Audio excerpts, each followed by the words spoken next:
Hey folks, welcome back to the channel. The weather's a little bit better now, so we're going to do some more meaningful, bigger size stuff.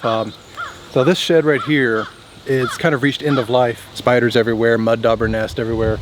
I've kind of already cleared out the mud daubers and some of the shelves inside, but I've left everything else. We're gonna cut the power. We're gonna do all that together. It's got creatures living underneath. It's not waterproof. It's not any proof. So it does have power. What we're gonna do is we're gonna try to take it down except for the power. Later on, we're gonna come back and build something else here. I'm gonna leave this right hand side where this firewood is here. So we're gonna dress this up a little bit. We're gonna paint it and make it look a little better, because I don't think we have to come this far if we put in a new shop building. I don't think if we do, we'll take it out then, you know, when we need to, but I don't think we're gonna come over this far. So we're gonna try to salvage everything that we can, you know, so we can build chicken tractors or something with it later on. This firewood area, the rafters are actually attached with joist hangers to the building over here. But from what I can tell, right up here on this and the other side too, they're really just toe nailed in. So I do have some hurricane clips that we're going to attach here. We're going to make sure that this is okay before we separate it from the building. So this is actually not too bad of a structure for firewood and things like that. So we'll probably keep this, just dress it up, put some dressing on it. I'm bringing you in right here at the beginning, so we're going to do it together. We're going to cut power. Okay, let's go inside. Let's see what we're working with and kind of talk about how bad it is. Just real briefly, because it's not that important. It's coming down, right? But we do have critters living under here. Verified, we know we have an armadillo. There's a raccoon all the time. There is a skunk that comes around, so I smelled them the other day. We don't want that around here. I've already got the light bulbs out. We do need to take these light fixtures down. Why are we taking this down? Because it just doesn't serve a purpose anymore. You don't want to be in here. It's not sealed. There's mud dauber nest everywhere. The floor is leaning, so you probably can't tell on the camera, but basically we're leaning this way. The glass is broken, so there's no temperature control in the winter. So we'd have to fix this up, and there's just no point. This is not something we want to keep. There's no cross supports between the studs. Looks like when they stood up the walls, whoever stood it up probably just did the diagonal bracing to lift the walls, and they kind of left it like that. Which probably was good in the beginning, but has failed over time. There's gaps in the roof. There are holes in the ceiling. So, in my opinion, it's done. It's end of life. We're gonna get it out of here. Not to mention the animal waste. There, of course, you know, rodents get in here and stuff. There's also no ramp to get in. So I just put those blocks there to get in. Let's go ahead and get started.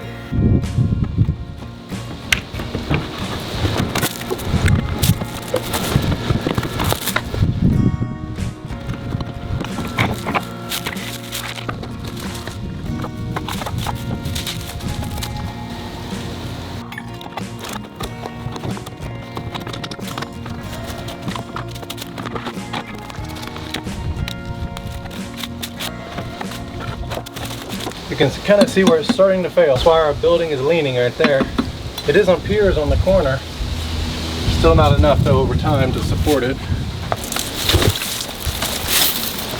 I definitely just got a whiff of skunk. Hopefully we're not intruding yet. Yeah, that's really bad. It's really bad on this front side. That's completely unusable, rotten.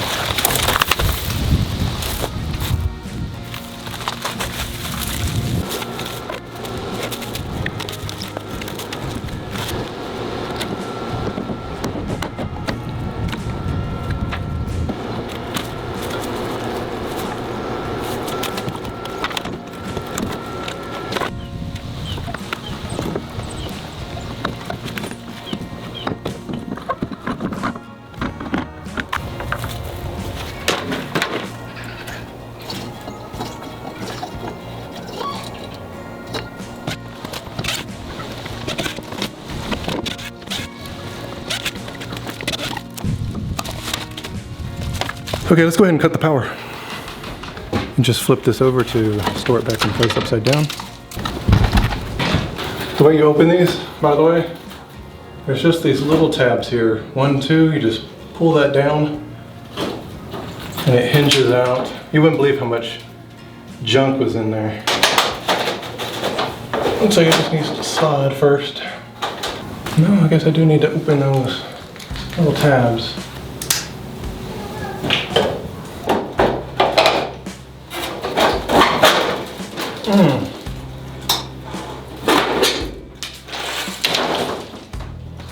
mud dauber nest.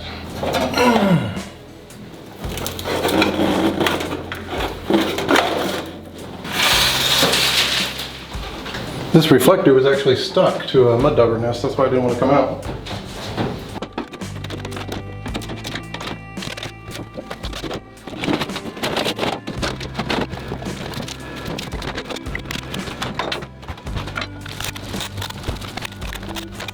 Can you see mud daubers made it in there? They made it into the light switch.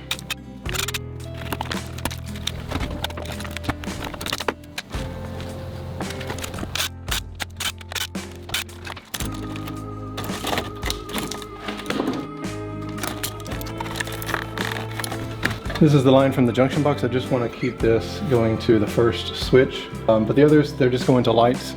The receptacles are coming out of here. These two I'm going to leave from the junction, and then the switches, we're just going to pull these lines. There's 3 lines that go to light fixtures, so we're going to pull those 3. So I can kind of see this one is one of my lights. This was furthest away from the door, so I know this is the exterior lights. Didn't bring the right tools for this, so we'll just muscle it a little bit here. Brought some pliers. There we go. We'll disconnect that line. Here's my first line. This is the exterior lights. Gonna get this out. There we go. Now, if anything, I'll keep this one temporarily for a camera. And then let's find out which one this is. That is that one, which is here. And that one is going to my light. So this is the other one right here we want to take out.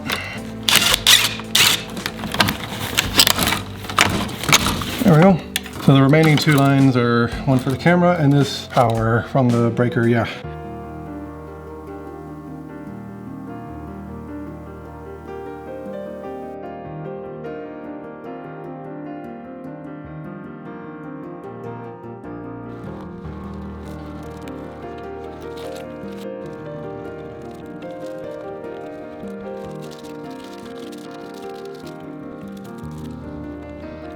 Okay, we got all the windows off. You know, it's really happening when the windows come out, right? This is pretty easy. Just pop the nails around the corner, around the trim, and you're done.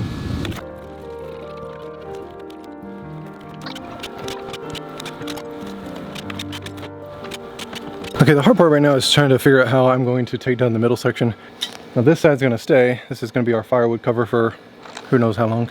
In order to take this down, this is toe-nailed in. The rafters up here, but this is not. They're just connected, basically a nail or 2 between boards to hold this rafter to this rafter. So what we're going to do is we're going to come along and we're going to use some rafter ties or some rafter hurricane ties, fit around the rafters like that. I might have a picture of it, I'll show you, but if you go to the store, Simpson will tell you that what size nail or screw to use. We're going to use screws. I've got number 9, 1.5 inch. That's what it calls for these. So first, I'm just going to button them up there, just tack them in, and not all the screws, and then we'll come back and we'll finish putting in all the screws. So each one though, let me see, 1, 2, 3, 4, 5, 6, 7, 8. It looks like this one takes 8 screws on each one, and then this one has 10. Yeah, 10 on this one.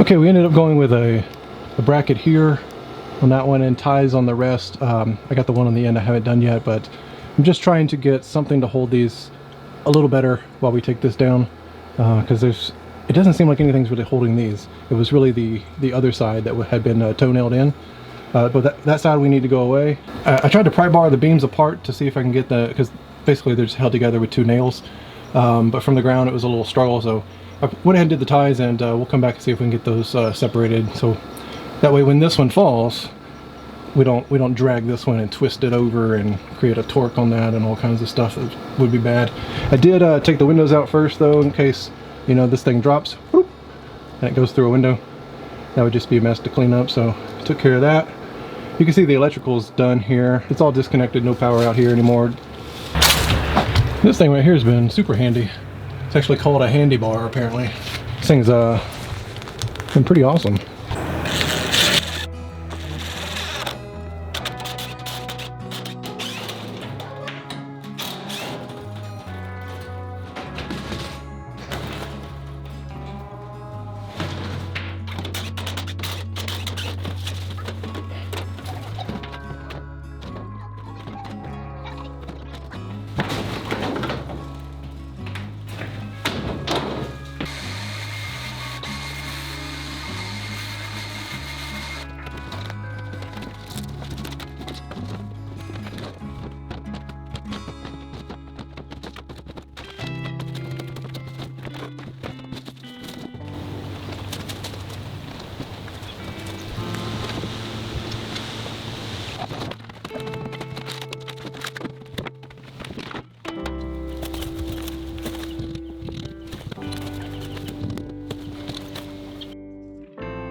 Alright, I did just climb up here.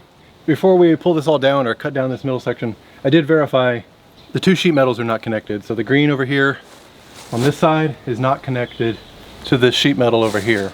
So whatever happens over here, if the sheet metal comes this way, it's not going to pull anything over that way. The only problem we have is the rafters over here and over there are tied together with some nails. So we're either going to have to separate them or cut them off. So cutting these rafters loose, they're going to want to swing or hang down.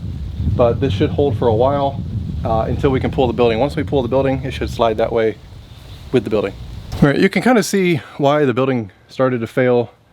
The foundation right here is sinking, probably from erosion, maybe also from some critters getting underneath there. That board right there is actually sagging primarily right there.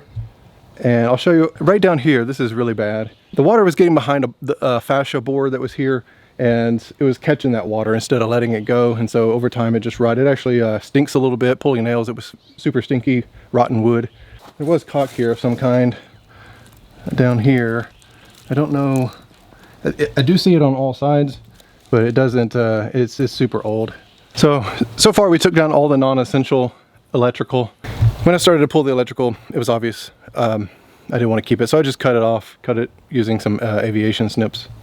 Last thing here we're going to do is we're going to finally cut all the power. I'll probably cut through some of the framing just to soften it up a bit, and we'll take down these, we'll cut these rafters so that we can separate it from the firewood section. I'll protect the electrical because even though it's off, I want to protect it and hopefully salvage it and keep it upright and keep it dry until then, keep it dry all winter, and then we're going to pull it, so we'll pull the building.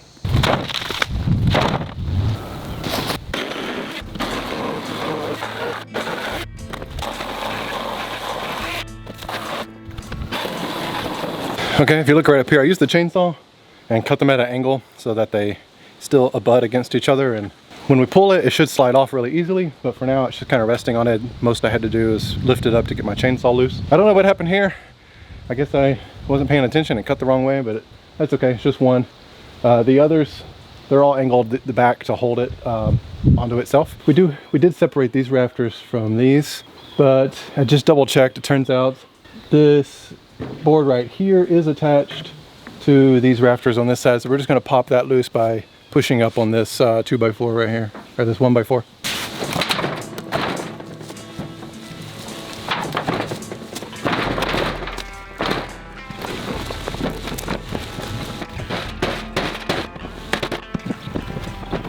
Okay, there was just one that was being persnickety, so I had to persuade it with this handy crowbar. So got all those loose. So rafters are loose.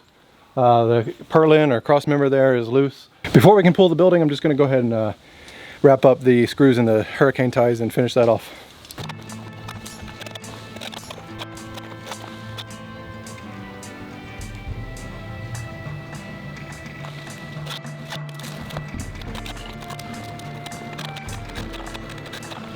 All right, we're almost there.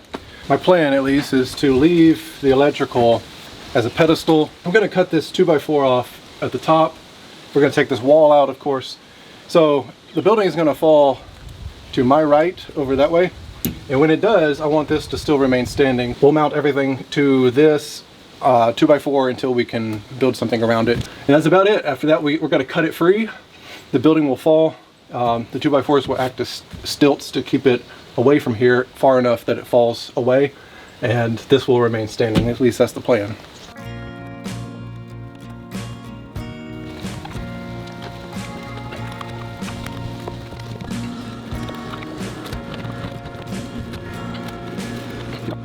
And these, I haven't even been taking these staples out, just making room to get the cable out without scratching the cable.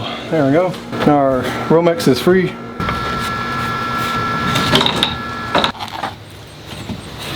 Okay, power's off.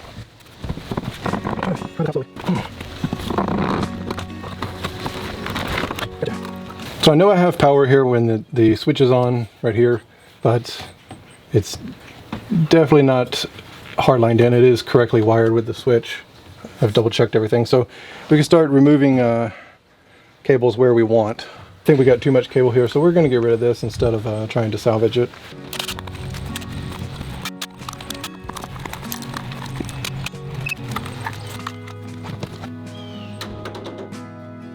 Okay, right behind me here is where we're working. The electrical switch is here, cables are here. So we just got to knock out this wall, keep on going. Well, that fell off. Everything in here was like that. Mud dauber nest everywhere. I mean, they must love being next to electricity and everything.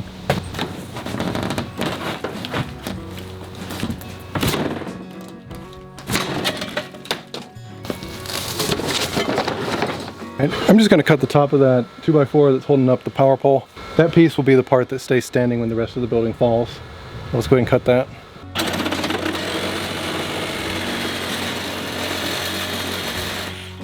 Not very secure, so we'll secure that a little bit better before we take down the building.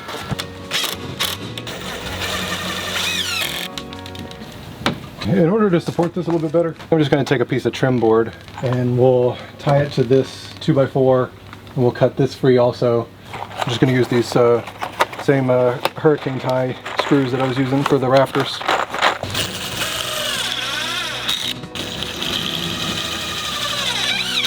It's pretty solid, generally speaking.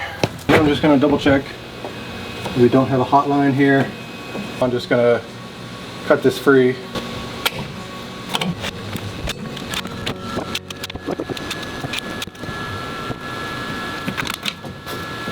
Alright, we got us another line.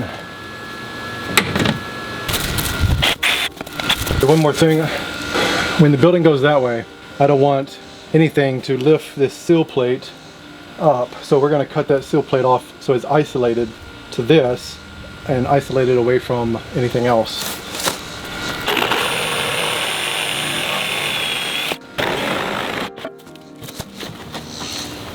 Alright, I think we're about ready. We've isolated the electrical power box from the building, so the building should fall, not damaging the power at all. I need to make a cut here.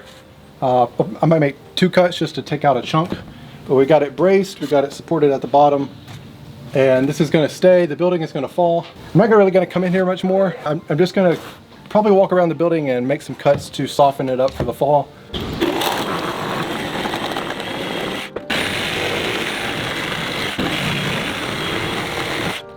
Next thing I want to do is I'm going to leave the diagonal supports for the side that's going to fall flat, but the other side, I'm going to stand on the outside and we're going to cut those free.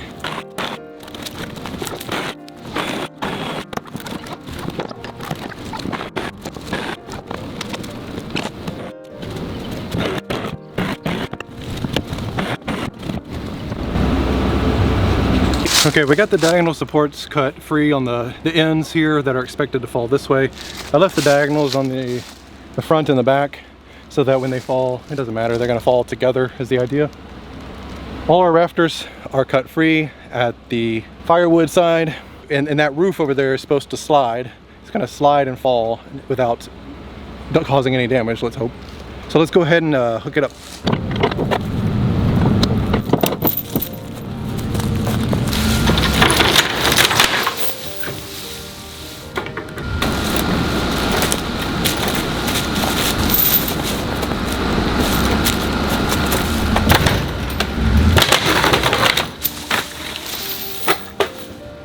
Well, I know it wiggled that time.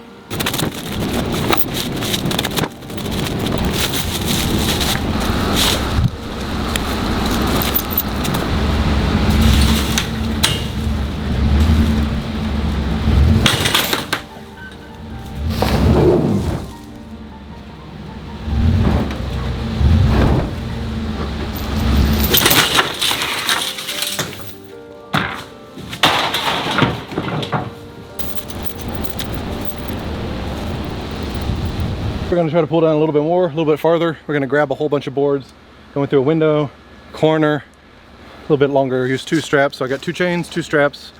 So we're going to see how this goes now.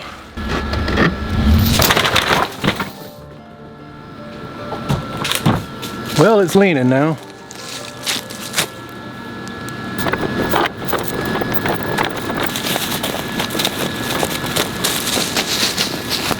Our power pole is looking good. I don't see any problems there. I don't care about that junk inside, by the way, so.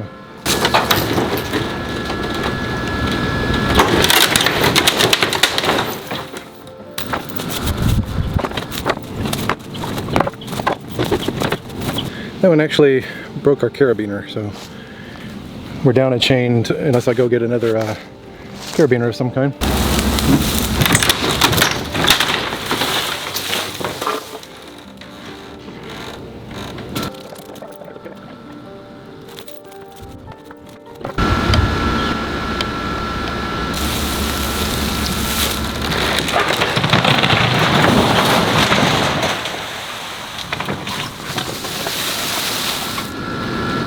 There she blows. Came down like building stuff. If you can see, our power is still standing though, that's good. According to plan, so now we just need to cover that, of course. You know, we'll put a top on it and stuff. Now we got a mess to clean up. Let's go check on the power and let's go check on the firewood area and see how it turned out. Here's our power still standing. Just like we hoped, just like we wanted. Okay, here's how the firewood area turned out. You can see, went according to plan. All the rafters moved. These purlins moved, they were disconnected just like we said. It looks good, only in the middle did it kind of warp. The rest of them are fine, just I don't see any problems. That's definitely easier and safer than climbing on that roof, and I don't feel safe up there on this old rickety shed, which actually turned out to be pretty strong at the last minute, of course. Still don't trust it though. So altogether it was about 4 days of doing this, just a few hours each day, and if I had planned it out, I probably could have done it in 1 day. So the biggest reason it failed though, we did discover that the foundation was sinking on this side. Maybe it was level at one time, but it's not anymore. And also the trim at the bottom, at the very bottom of the walls, it caught water, and that's what all this rot down here is. This rot and the rot down there. I mean, that is your foundation rotting out. So the interior lumber was actually pretty good, and I thought about maybe fixing this up and turning it into something nicer, but it was just not feasible, and I might as well just start over. I'm gonna paint this firewood area a little bit to dress it up and make it look a little nicer. In the process of taking this down, I did pull out between 200 and 300 nails. I'm gonna be mowing this in the future and who knows what else. So at least we got most of that out of here and we're not gonna face so much trouble. So we'll keep trying to be careful about that. This turned out really good. It fell together just like we said it would. I'd say all told, it turned out pretty well. Saved some money, didn't have to rent an excavator. All right, one last thing, check where you live. You might need to have a permit for this. I think there's a type of permit called a demolition permit. We don't have to have that here, but some places in Texas do. Also, update your property tax. If you're taking out the building, you might save yourself a tiny bit of money on an outbuilding like this. All right, well, I guess I have a mess to clean up now. All right, good times. Thank you for watching. We'll see you next time on Homestead, y'all.